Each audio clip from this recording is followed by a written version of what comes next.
오늘 말씀은 에베소서 5장 19절에서 20절입니다. 시와 찬송과 신령한 노래들로 서로 화답하며 너희의 마음으로 주께 노래하며 찬송하며 범사에 우리 주 예수 그리스도의 이름으로 항상 아버지 하나님께 감사하며 아멘. 오늘은 그 예수 이름을 찬양하라는 제목으로 은혜를 나누고자 합니다. 사랑하는 성도 여러분, 에베소서 5장에서 바울은 성령 충만한 삶의 특징을 설명하면서 가장 먼저 무엇을 말합니까? 바로 입술의 반응, 즉 찬송과 감사입니다. 많은 사람들은 성령 충만하면 특별한 능력이나 은사나 혹은 감정의 격렬한 움직임을 떠올립니다.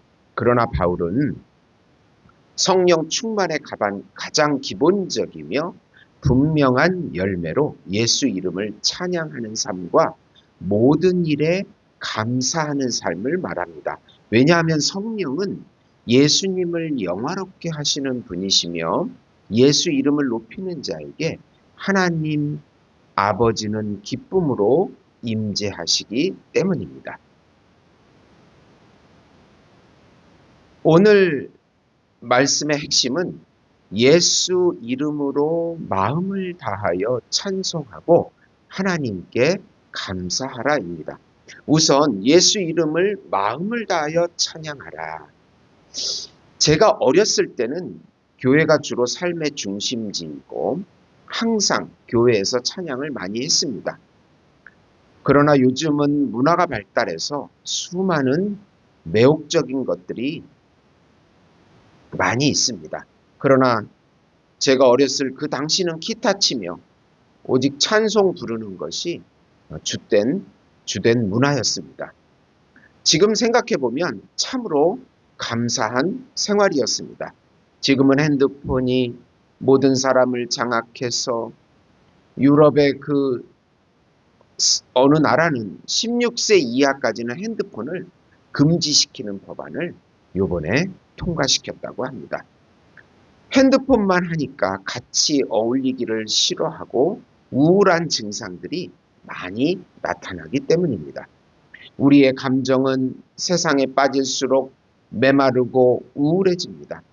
영원한 만족과 평강을 주지 못하기 때문입니다.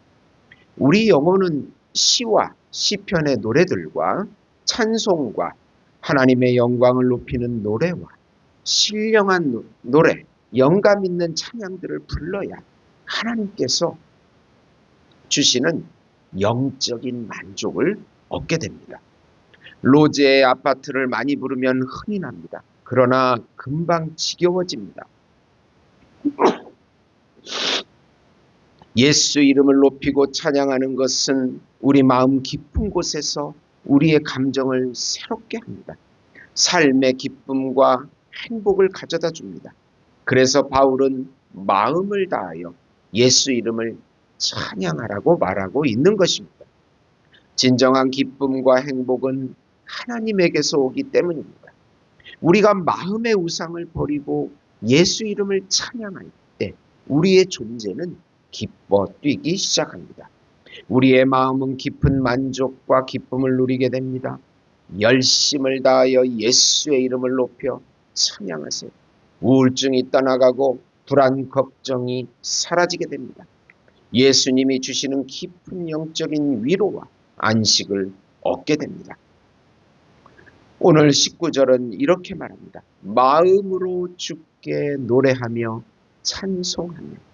외적인 소리보다는 마음이 중요합니다. 성경은 찬양을 기술적으로 표현으로 보지 않습니다.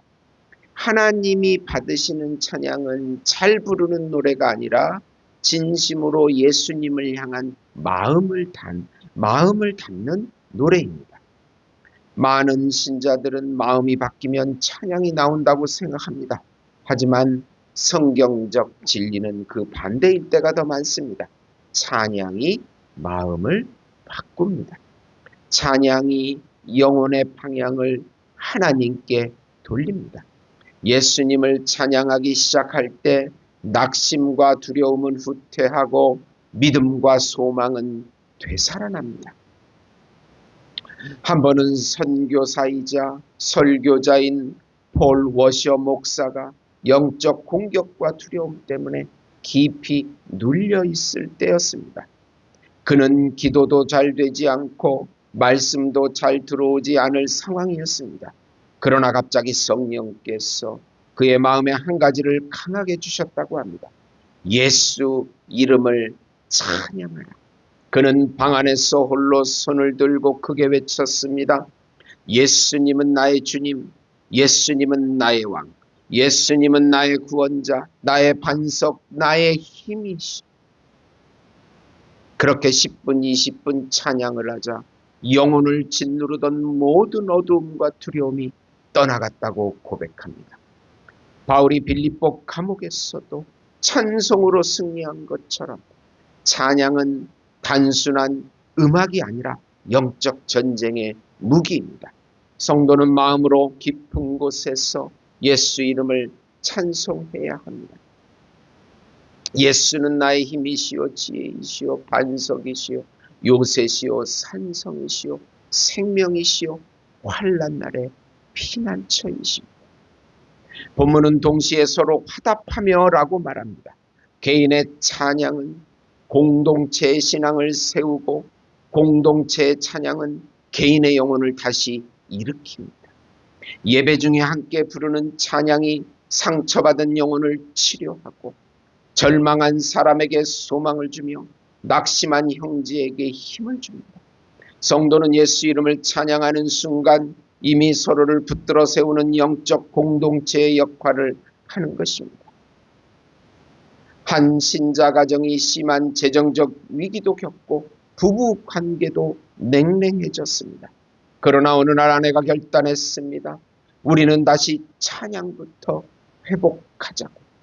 가정 예배를 회복하며 거창하지 않지만 단순히 매일 예수의 이름을 찬송하는 시간을 가졌습니다. 두세 곡의 찬송을 부르며 문제보다 크신 예수님을 바라본 것입니다. 몇 달이 지나자 마음의 어두움이 사라지고 집안의 분위기가 전혀 달라졌습니다. 그리고 놀랍게도 재정적 문제가 해결되고 가정은 다시 평안해졌습니다. 예수 이름을 찬양할 때 우리의 영과 생활은 새롭게 변화됩니다. 두 번째로 모든 환경에서 예수 이름으로 하나님 아버지께 감사하라. 20절입니다. 우리의 마음은 삶의 고난으로 인하여 항상 힘들어하고 있습니다. 과거에 비해 우리나라가 부유한 나라가 되었지만 사람들은 행복해 보이지 않습니다. 더욱 돈의 노예가 되어서 고통스러워하고 이기적인 그 인간관계 속에서 힘들어합니다. 하나님의 자녀들은 모든 환경에서 예수 이름으로 하나님께 감사라고 말합니다. 감사도 감정에 속해 있습니다. 어떠한 고난 속에서도 감사할 때 우리 마음이 영적으로 회복되고 치유되기 시작합니다. 현대인의 문제는 감정 점차로 죽어 있다는 것입니다. 바울은 우리가 고난이 있어도 하나님의 섭리를 믿고 의지하여 예수 이름을 사용하여 감사하라고 합니다. 영원한 중보자의 이름으로 하나님 아버지께 감사를 할 때 우리 마음이 영적인 기쁨이 넘치게 됩니다. 사도행전 16장 25절에 한밤중에 바울과 실라가 기도하고 하나님을 찬송하며 주 예수들이 듣더라고 했습니다. 우리가 고난 중에서도 항상 모든 일에 예수 이름을 힘입어 하나님께 감사해야 합니다. 그럴 때 영적인 기쁨을 누리고 하나님의 은혜를 맛보게 됩니다. 본문 20절 항상 모든 것에 대하여 감사하고, 감사의 핵심은 항상이고 모든 것입니다. 성령 충만한 삶이란 좋을 때만 감사하는 것이 아니라 어려운 환경에서도 항상 모든 것을 감사하는 삶입니다.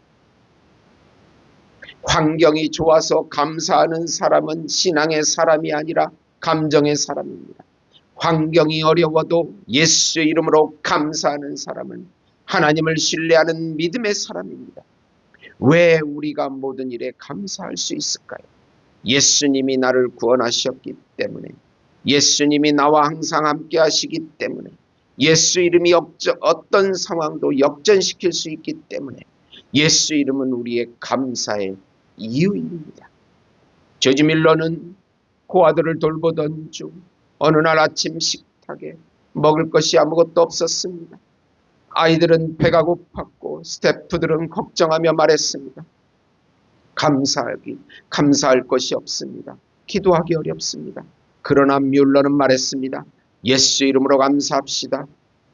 하나님은 오늘도 우리를 공급하실 것입니다. 그가 감사 기도를 마치는 순간 밖에서 누군가 문을 두드렸습니다. 빵집 주인이었습니다. 목사님, 하나님께서 새벽에 마음의 감동을 주셔서 고아들에게 빵을 보내라는 생각이 들었습니다. 잠시 뒤 또 한 사람이 방문했습니다. 우유 배달을 하던 사람의 마차가 고아원 앞에서 부서졌습니다. 아이들에게 우유 좀 나눠주십시오. 저는 수리하는 동안 더운 날씨 때문에 우유가 상할까 걱정입니다. 감사는 환경을 바꾸는 문을 엽니다. 예수 이름으로 드리는 감사는 기적을 일으킵니다. 오늘 말씀은 감사의 방향을 분명히 말합니다.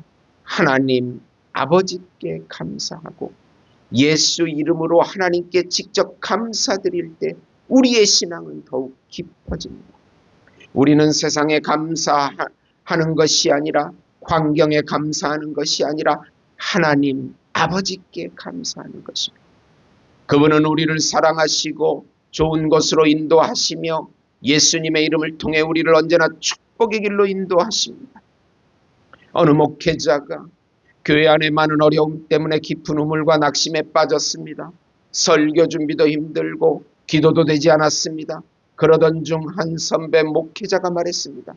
환경을 보지 말고 하루에 감사 제목을 예수 이름으로 10개씩 적어보세요.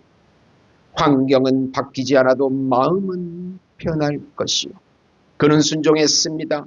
구원해 주신 은혜, 오늘 아침 살아있음의 은혜, 말씀을 주심의 은혜, 아내가 기도해 주는 것의 은혜, 예배드릴 교회가 있음의 은혜, 자식들이 살아있다는 은혜, 하나하나 적다 보니 마음이 치유되기 시작했습니다. 6개월 후에 그는 이렇게 고백했습니다. 환경은 크게 달라지지 않았습니다. 그러나 제 마음은 완전히 바뀌었습니다. 감사가 제 영혼을 살렸습니다. 예수 이름을 높이는 삶이 바로 성령 충만입니다. 사랑하는 성도 여러분, 성령 충만한 신앙은 멀리 있는 것이 아닙니다. 예수 이름을 마음을 다해 찬양하는 것, 모든 환경에서 예수 이름으로 감사하는 것, 이 두 가지가 성령 충만한 성도의 핵심입니다. 오늘 우리 마음에 어떤 무거움이 있습니까? 경제적인 어려움, 질병, 꼬인 인간관계, 수많은 문제가 있습니다. 그러나 예수 이름은 우리의 이 모든 무거움을 이기게 하시는 능력이십니다. 오늘부터 하루에 10분이라도 예수님을 찬양하는 시간을 따로 갖기 바랍니다. 매일 밤 예수 이름으로 감사 제목 5개씩 기록해 보세요. 가정과 교회 안에서 찬양의 분위기를 회복해 보세요.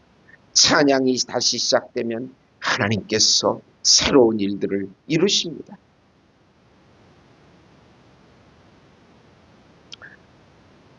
예수 이름을 마음을 다해 찬양하는 여러분에게 성령의 기쁨과 평강이 임하기를 축복합니다. 모든 일에 감사하는 여러분의 삶에 하나님 아버지의 역전과 공급과 기적이 가득 차기를 주 예수 그리스도의 이름으로 선포합니다. 기도하겠습니다. 하나님 아버지 은혜를 주시옵소서. 하나님 아버지께 항상 모든 것을 감사하게 해주시고 예수 이름으로 찬양하게 해주시옵소서. 어떤 공공한 상황이 와도 예수 이름을 부르며 이겨내게 해주시옵소서. 말라위의 칼빈 장로교 신학교가 세워지게 하시고 더 많은 교회가 세워지게 하시고 칼빈 장로 교단이 세워지게 주시옵소서. 거짓 동성애 사상이 우리나라 가운데 떠나가게 하시고 우리 민족을 불쌍히 여겨 주셔서 이제 수많은 문제들 앞에 놓여 있는데 찬양과 감사로 이기며 나가게 해주시옵소서. 26년도에 우리 예수 목장교회가 부흥케 해주실 것을 믿습니다. 예수님의 이름으로 기도드립니다. 아멘.